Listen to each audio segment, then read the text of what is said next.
If you do want to get better at FC26, you can come join my Patreon series. We're updating videos every single day, and the FC school has already started. We're going to have a full defensive video and series going to be uploaded very, very soon as well. Link is down below in the description, or see more information at the end of the video. What's going on, guys? No Guys here. Welcome back to another video. The code is there if you want to copy it, or it's on my website as it normally is. The code will always be on my website first. You can literally go ahead on my website, literally copy the tactics code and put it straight in the companion app without wasting any time.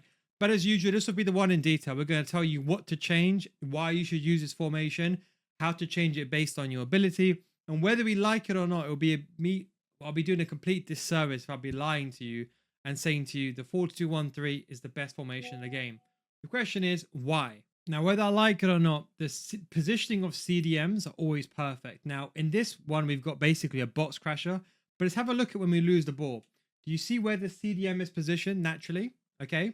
And this is the most important thing. So if you're struggling to defend right now, this is the formation to go with. Something like a 4-4-1-1 or 4-4-2 is more of a pro formation. If anyone watching this is an elite player, it'll work fine for you. That's why all the pros and top tier players using a 4-4-1-1. But just have a look at this formation. This is CDMs. Center mids, they naturally sit higher.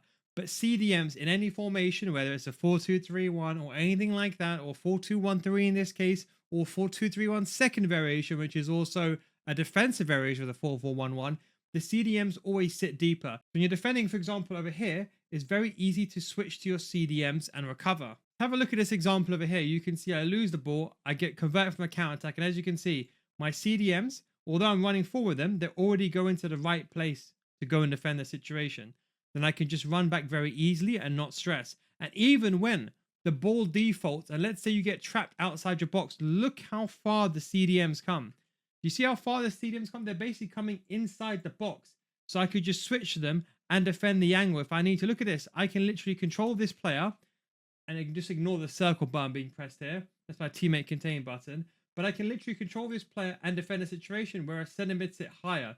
So CDMs are naturally going to be placed to help you defensively. Now, if you may defend like how I do, it's a bit different. But if you struggle to defend, you can literally just run back with your. Even someone like Gerard who hasn't got the best of defensive awareness, they're positioned better. And that is why CDMs are important. I know you want to hear something else different, saying there's X formation. I could pretend and lie and make a video saying Y formation is the best. But the truth is the 4-2-1-3 is going to be there. And you know me, I'm a no BS guy, say things how it is. I'm not here to lie. So the CDMs are fine. Now, what I've done is I put one of them on a box crasher. Box crasher means that player is going to be making runs going forward. Now, I'm going to show you an example over here. Now, okay, now I want you to watch Gayora, right? I do a simple driven pass, no 1-2.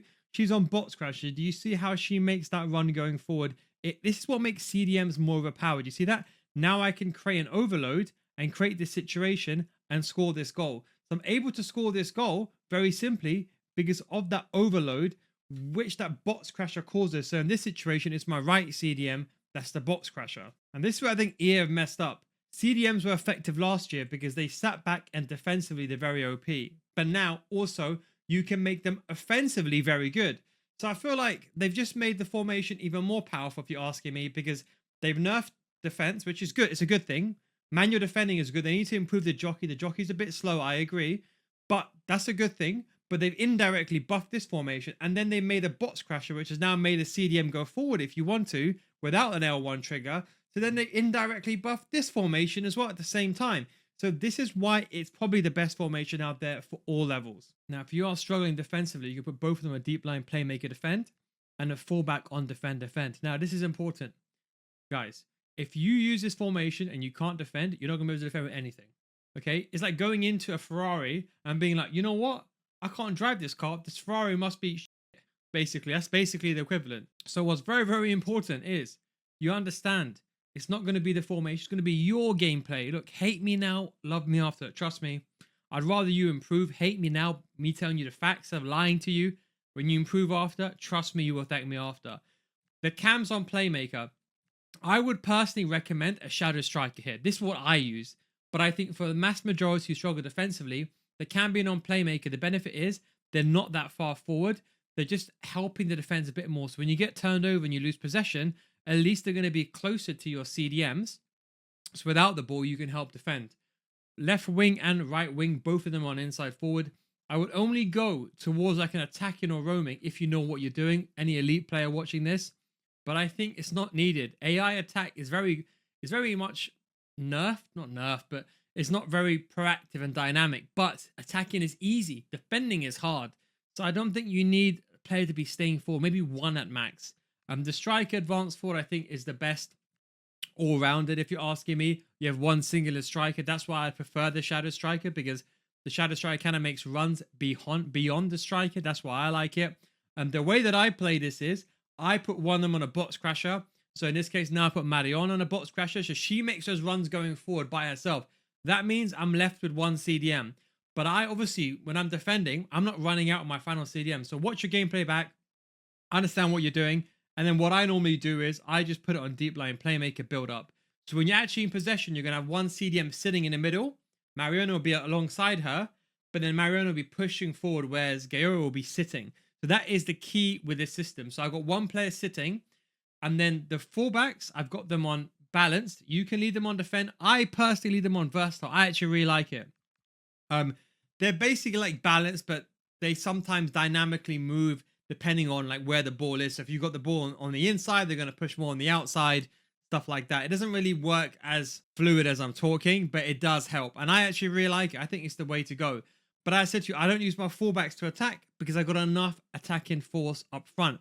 And I've got the box crasher center mid running forward. Defenders on, defender defend. And a goalkeeper you can leave on sweeper keeper if you want to. And that is basically it. Now, this is the most important thing, okay? Make sure you use counter. The problem is short passing. Logically, I know anyone that's new to the game, just say don't use short pass. Either use balanced or counter. For most of you, counter will be the best. Because what this means, this doesn't mean Stoke City lob the ball up. It just means that players make runs in behind. So when you turn over possession, this box crasher is going to run forward without you pressing the L1 button. This is basically like, imagine you're driving a car and you have power steering. Okay, counter is power steering. Balance is like no you got to start pressing L1 triggers, making players make runs. Unless you play very passively or you're a top tier player and you know what you want and you want players to be in a certain position because you want to pass the ball to the feet, or maybe you want to use a player lock, then I would use balance. Otherwise, counter. The defensive approach. Now, I would probably even consider going as low as 31 if you struggle defensively. Now, the only downside is with being very deep inside your box is you're going to be sitting deep. And this is what I mean. So although logically you may want to be defensive, going this far, it's only if you're really struggling. The problem is with a simple L1 triggers, your defensive line is going to shift anyway. So whether you like it or not, then once your player comes into this position, your team is going to fall deep. And you can see that's not an example of CDMs. See, I was talking about CDMs? Look where Gerard's position is. Look at Mariona. They're so close to my back line. It's about moving the players in the right place. And if the ball gets recycled, I can always switch to Mariona over here. But you see that? Where Gerard naturally is, able to pick up the ball. So I would personally say you can experiment with 31. Even though it's still early in the game, I'm still going to go, I say, towards 50, 45. That's kind of where I normally go because I'm not too far forward. And I feel like I can always adapt. If I want to apply pressure, I can always do so with teammate contain. Anyone that's watching this elite level plus, you can use high. I would rather be able to apply pressure and maintain possession. Like you're going to see on the higher level, there's a lot of holding the ball. Okay. So sometimes when I'm being a bit proactive with my main account, now this is my RTG account. I don't play it that much. I've got 3 accounts. This account's only Division 4, whatever it is. And my other account's obviously much higher. So this is something you just got to bear in mind. You got to consider. So right now, this is the game literally just came out. High might be too aggressive. That's what I'm saying. Go with 45. See how you feel. If you're sitting there and you're like, you know what, Neil, you're right. This is not good enough for me. I feel like I'm struggling defensively, then don't go any higher. If you're like, you know what, balanced, I'm fine. I'm using teammate content. I'm using it well. I'm not running out of my center backs. I'm doing the right things. Then you can use high. Everyone that's part of the Patreon series, I definitely recommend go to FC26 school videos. And then we got the 3 tactics for the 4-2-1-3, a defensive, a balance, and an attacking option. If you want to adjust it on the fly, if you want to make 3 systems, I'd recommend doing 3 systems, of course. But that will be the system of the 4-2-1-3. As I said, whether we like it or not, it's one of the best formations inside the game. Whether I promote it or not, people are still going to use it, so it makes no difference. But I hope this gave an insight of how the 4-2-3-1 works, why it's so effective. The most important thing is, again, box crasher. One player, it's like a box-to-box. Think of like a player that can shoot, a Mariona, a Hullet. One sitting player, a CDM. a more defensive player, a Zachariah, for example, maybe a Vieira equivalent. And then for the cam, someone I can do a bit of everything. I like to think of this cam like a second striker, like a Marmouche. His passing could be better, but someone like a Bon Matthew would fare beautifully in this role. And now it's, of course, for the wingers, you want pace. And for the striker this year, you can actually go with a taller striker or you can go with a short striker. I prefer short anyway for lesser dribbling, but that is pretty much the way to go. And do not forget, if you're struggling right now in FC26, we've got the FC26 score. We've also got the meta mechanics. By the time you're watching this video, so a lot of these probably going to be updated with more videos coming out. We've got the meta mechanics. We're going to be updating this as well as time goes on. And of course, you've got all the meta squad builders, Bundesliga, Premier League, cheap, mid-tier, expensive, all the major leagues. So if you want to know what squad minimum stats to choose, that will be there. We've got real life football examples. And anyone that's wondering right now about defending, 3 videos I recommend watching now. The important defensive principle, I would watch that one. Counter-attacks, conceding counter-attacks, and that one is a good one. And of course, last year's videos, they all apply to defending videos. We're probably going to remake these just to save time. We're going to leave these here for now. We're going to remake them in a couple of days, probably a couple of days time or later on. But the defending is the same from last year. Just mean you got to switch a little bit more, be a bit proactive. There's a video in FC26 school how to adapt. But remember, if you don't get better after 1 month, we will refund your money. That's how short. Look, I can guarantee just this defending, just these 1, 2, 3, 4, 5, 6 videos alone, I guarantee will improve your game dramatically. If it doesn't, I'll refund your money. That's the nil guys guarantee. For less than a price, For less than a price, Jumbo Rare Players Pack, patreon.com/nil guys. Links down below in the description or the bio. Thanks for watching. Take it easy. Catch you next time. Peace.